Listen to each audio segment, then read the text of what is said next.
Asian গেমসে ভারতের ফের সোনা জয়।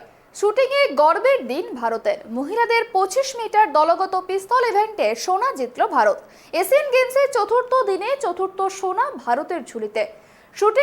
শুটিংয়ে সোনা জয় মনু ভাকের, এসা সিংহ ও রিদম সাংওয়ানের। তাদের দলগত পয়েন্ট 1759। দ্বিতীয় স্থানে শেষ করে রৌপ্য জিতেছে চীন।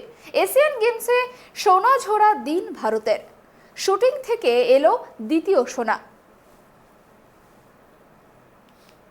The golden try strikes again. Manu Bhaker, Isha Singh, Rhythm, they have won the gold medal for India in the 25-meter rifle shooting teams event. And if you look at the last few days, in equestrian, we have won the gold medal after 41 years in the dressage event. The women's cricket team has won us the gold medal, and also the 10-meter rifle shooting in the team event, India has won the gold medal. So far we are at the number 7 position, and I'm sure in the coming days the number tally will increase.